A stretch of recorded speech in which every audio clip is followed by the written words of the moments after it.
Good afternoon, ma'am. I-discuss na ko karon ang Module 4, Lesson 4.1, Personal Security. So, first, letter A, Personal Security. So, personal security includes all the security measures designed to prevent unsuitable individuals or persons of doubtful loyalty to the government from gaining access to classified matter or to any security facility, and to prevent appointment or retention as employees of such individuals. And number two, the scope and purpose of personal security is generally embraces such security measures as personal security, investigation, security orientation and indoctrination, and security education, as will ensure the prevention of unsuitable individuals or persons of doubtful loyalty to the government from gaining access to classified matter or being appointed, employed, or retained as employees. So, number three, the principles of personal security. Just any other control technique, security must start from a given foundation or basis, and these bases shall be referred to as the principles of security. Security directives to ensure uniformity of purpose, logical and similar methods of operation, and appropriate and continuous placement of responsibility.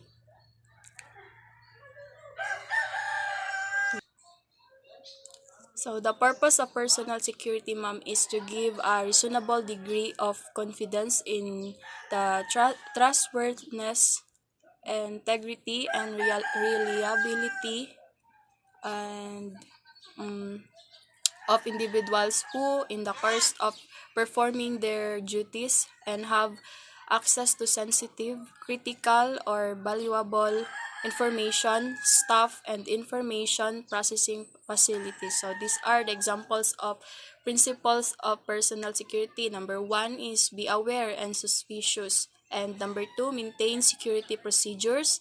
And number three, be methodical in setting up your own security procedures. And number four, of course, communications. And five, use initiative and common sense.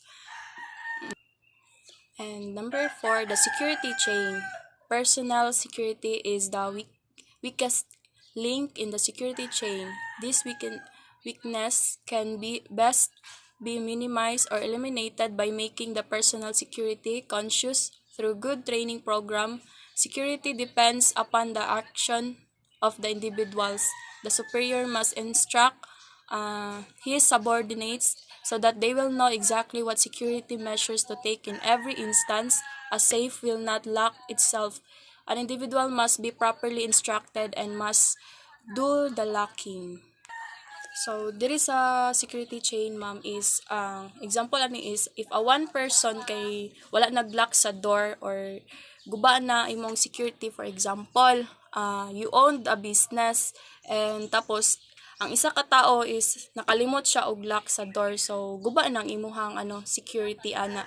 So naadtoy chance na masudlan, and mo na siyang ginatawag na kanang personal security is the weakest link siya, then security chain, and for this you have to train your personnel.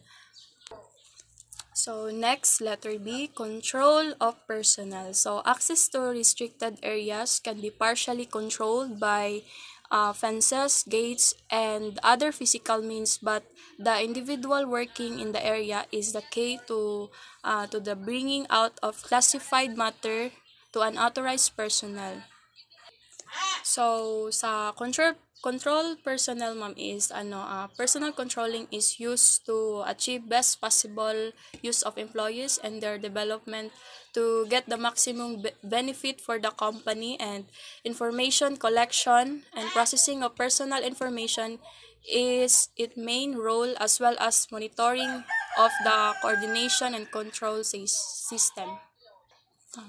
It is the individual responsibility to ensure that he knows security procedures and safeguards, and it is the commander's responsibility to motivate each individual to ensure that he complied with this procedure and safeguards, and instructions on the security procedures, principles, and concept are valueless unless the one impresses upon each individual having access to classified information the necessity of practicing the need to know concept.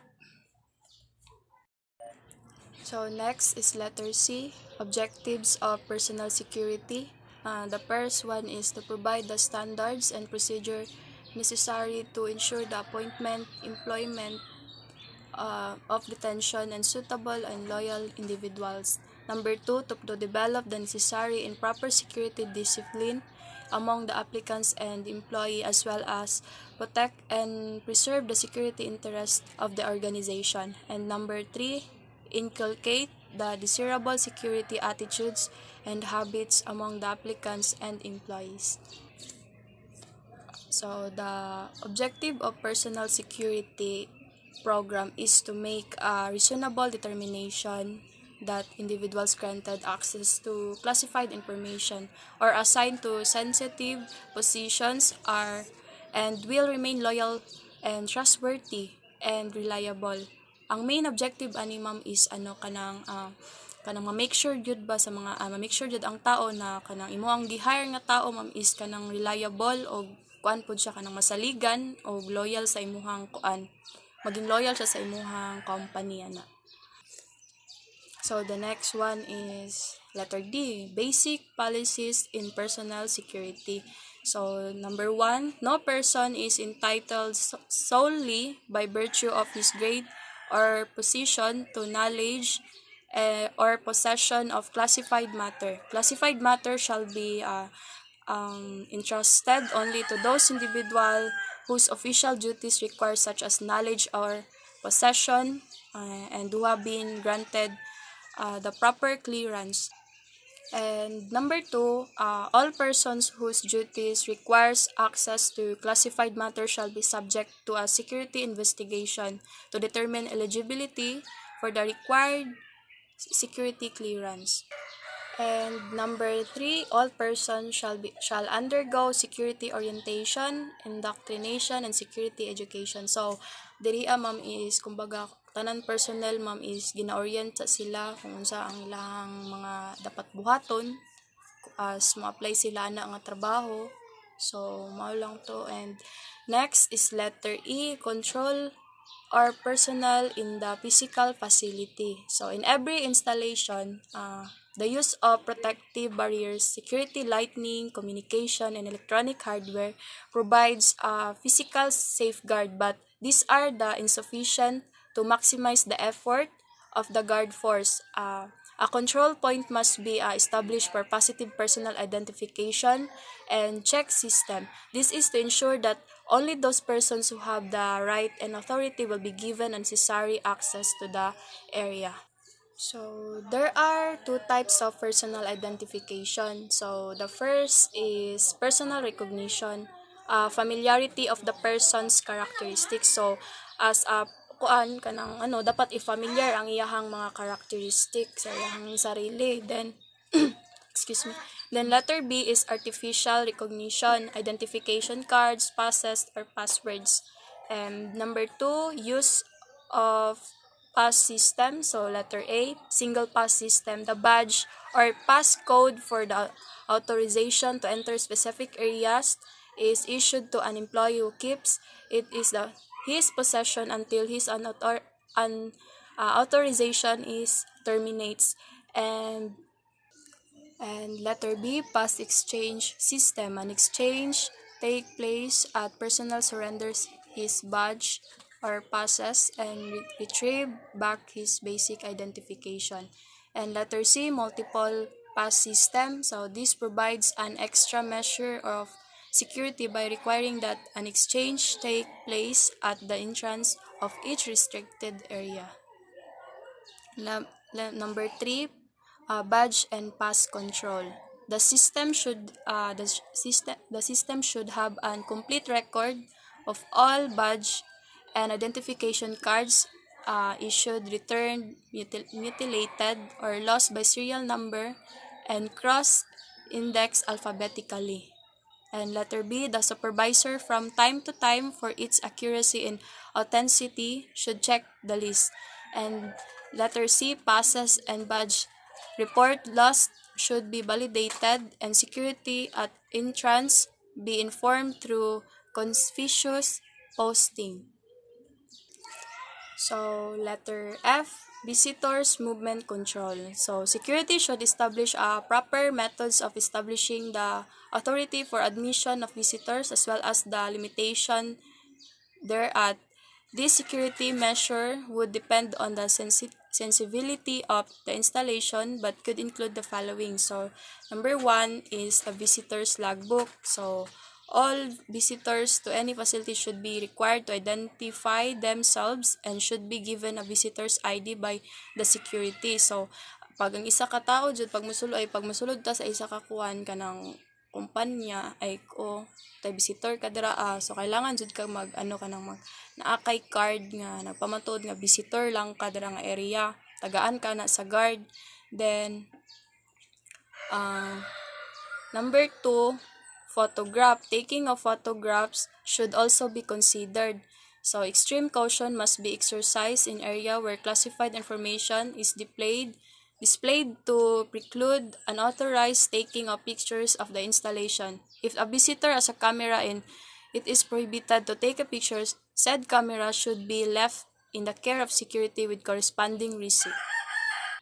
So, diri is if kuan ka na ang isa ka visitor is na-check dala camera then ginabawalan sa sa kanang naay rules na bawal magdala murag mag-take og picture dira nga area sa imong gisudlan. So, ang katoy imong camera is ibilin to siya sa care ibilin to siya sa security guard. So, kanang tagaan lang kag receipt nga murag pamatod na didto murag kanang si tawagan ay tagaan lang ka og kanang receipt para paggawas nimo mo lang tim yata para makuha nimo balik imong camera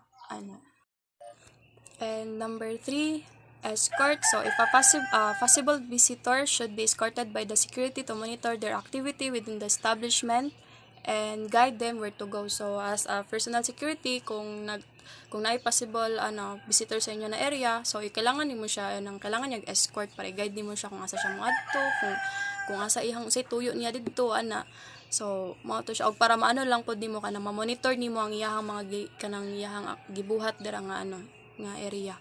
Then number 4, visitor entrances. Separate access for visitor and employees of establishment should be provided. Number 5, time traveled. If there is a long delay or time lapse between the departure and arrival, the visitor may be required to show cause for the delay. So, syempre, as a visitor, kung adto ka dara, mag-time in ka, napod kay dapat time out. So, kung ma-delay ang imuhang kanang pagawas nga area, so kailangan nimo kailangan ka naiig ka ng murag rason nganong kanang murag dugayan ka dito sa sulod Then number 6, access list, record or predetermined visitors. So mao ni siya kani access list diri kanang murag maka-record tong mga visitors nga nag-adto nang adlaw. Then package movement control. Every facility must establish a system for the control of package entering or leaving the premises. However desirable it might be, it is simply unrealistic to suppose that a blanket rule for providing packages either in or out would be workable. And therefore, since the transporting of packages through the portals is a fact of life, they must be dealt with in order to prevent theft and misappropriation of company properties. So thus, number 1, no package shall be authorized to be brought inside the industrial installation, offices, and work area without proper authority. So, bawal ang mga package kung kung naaman dapat dili pataka og butang. Then sa mga kanang then Number 2, outgoing packages carried by personnel should be closely inspected, and those in vehicles should also be checked, as many pilfered items are hidden in the surface of the vehicles living in the compound. So katong mga outgoing na mga package dapat gihapon siya gina-inspection pag kanang or i-check bago sila kanang muhawa tungod kay daghan og kanang mga pilfered items. Then number 3, any personnel or visitor entering the installation with a package should deposit the same to the security and in return receive a numbered tag which he or she will use in claiming his or her package upon departing. So, ang pasabot-an ni is kung adto ka sa kung musulod ka sa isa ka establishment nya na kay mga dala, so kailangan nimo siya ibilin sa guard, then kanang tagaan lang ka og number para mauna imuhang ihatag pagawas ni balik. Ang parehas gud anang sa sa mga mall ana. Then letter H, control or of vehicle in the installation. So vehicular traffic within the boundaries of any facility must be careful controlled for safety as well as to control the transporting of pilfered goods from the premises. Thus, first, privately owned vehicle of personnel or visitors should be registered and are subject to the identification and mass admittance procedure. So, katong mga private owned na vehicles, ma'am, kay dapat naka-register gid na siya sa imuha para identification or admittance na imuha gid na siya nga anang vehicle.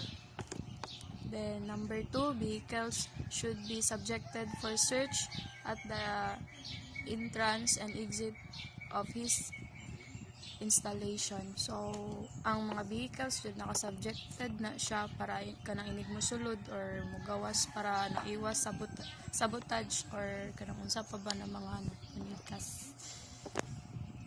Number 3, all visitors with vehicles should provide the security as to complete details of their duration of stay, person to be visited, and other information. So, tanan nga kanang mga mobisita nga naay sakyanan dapat kanang dapat magdala jud na sila ilahang security aron kanang para ma-okay ilang pagbisita o iwas na pud kanang kuan sa mga posibleng nga nay mahitabo. Then number 4, all vehicles of visitors should be given a sign or sticker to be placed on the windshield. So, katong mga visitors nga na ay mga kuan kanang vehicle dapat gina-require na siya og kanang mga stickers sa ilang windshield aron ma-identify kung kanang kinsa ka. And number 5, traffic warning signs should be installed in all entrances in order to guide the visitors in their destination as well as to provide them with the necessary safety precautions while they are inside the installation. So, mga traffic warning signs dapat naka-install na siya sa entrance para ang mga visitors kanang naagyud kanang maka-provide og kanang safety pag silang pagbisita ng kuan area. Then number 6, security personnel must constantly supervise parking areas and make frequent spots searches of vehicles found there. So, kaning security guards ma'am kanang dapat inspect nila ang parking area o mangita sila spot nga kanang okay pa para sa mga mga visitors para dili kanang di sila masulog kanang pangitag spot para sa ilang pag parking sa ilang vehicles. So next, letter I, building access control. At any physical barrier, a security system must possess the ability to distinguish among authorized persons, unauthorized visitors, and other unauthorized persons. So this is to assist the security personnel protect sensitive and information within the installation. So, ang physical barrier, ma'am, security system dapat ready good sa mga authorized, o dapat mas ready lalo tong mga unauthorized na siya nga visitor para iwas og kanang ma-protect pod ang sensitive sa informations, lalo na sa restricted entry facilities na dapat naagay access. So, next, letter J, personal security investigation.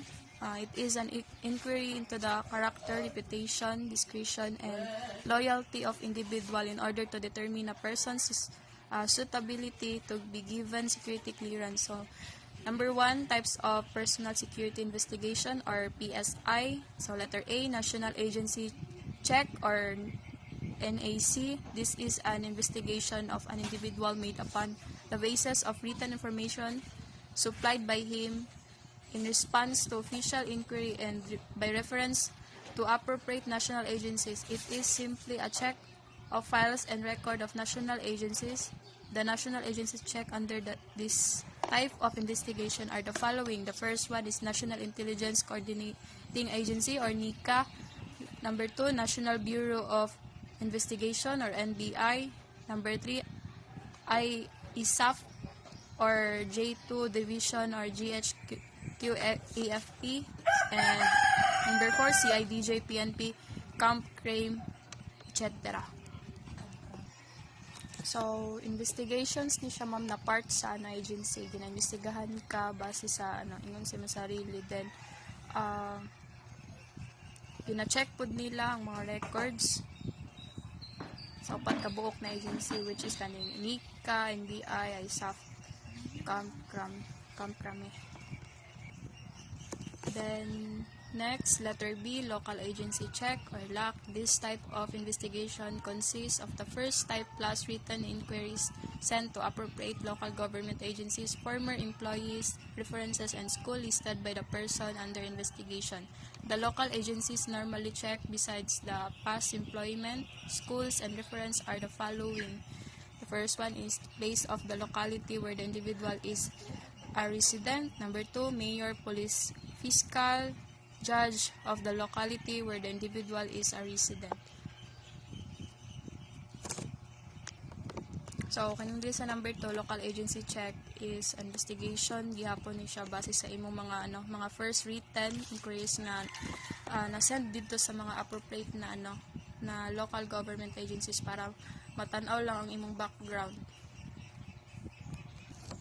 So, the next one is letter K, background investigation. So, this is more comprehensive investigation than the knock and lock, but a thorough and complete investigation of all or some of the circumstances or aspects of a person's life is conducted. So, number 1, types of BI. It may either be a complete CBI or a partial background investigation or BPI. Letter A, complete background investigation consists of the investigation of the background of a person, particularly all circumstances of his person's life. Letter B, partial background investigation consists of the investigation of background of an individual but limited only to some of the circumstances of his personal life which are deemed pertinent to the investigation. Normally, the request for the investigation will indicate the specific personal circumstances to be covered. This type of BI is also used to further develop questionable information contained in other investigation report. So, sa letter A, background investigation na siya para ma-check ang imuhang backgrounds. Then, sa letter B, partial background na siya. Paras lang gyapon na siya, pero kani gamay lang kayo ilahang kanang gusto makabalo sa imuhang mga background lang gani. Then, and number 2, factors considered in background investigation. Letter A, loyalty, faithful allegiance to the country, government, and its duly constituted authority. O kani siya, about ni siya sa kanang maging faithful ka sa imuhang sa imong country or sa imuhang itrabahoan. Then letter B, integrity, uprightness in character, soundness of moral principles, freedom from moral delinquencies, are more simply stated honesty. As a personal security, dapat kaning maging integrity, dapat ko honest gid ka, maayo gid ka nga tao ana. Letter C, discretion, the ability of tendency to act or decide with prudence, the habit of wise judgment, or simply stated good judgment. So discretion, kanang maayo kag batasan in terms of kanang sa trabaho, o kanang dili na ka dapat sultian ba, autolihok na jud dayon ka, magkom na kay common sense na. Next is moral, distinctive identifying qualities which serve as an index to the essential or intrinsic nature of person, his outward manifestation, personal traits, or moral habits. So, moral, so dapat maayo ka makisama sa imong trabaho, butan ka, then wala kay kaaway. Ana. Character, the sum of the traits that serve as the index of the essential intrinsic nature of a person. It is the aggregate of distinctive mental and moral qualities that have been impressed by nature, education, and habit upon the individual. So, character, sa imong pagkatao, dapat, maayo, ka, masaligan, friendly, kanang, good character ka ba? Kung mas personal security. Then, last is reputation, opinion or estimation in which one is generally held. It is what one reported to be, whereas character is what a person is. Reputation, kanang naa kay may nabuhaton or kanang sugod ka daplihok dayon. Maalang to, that's all. Thank you.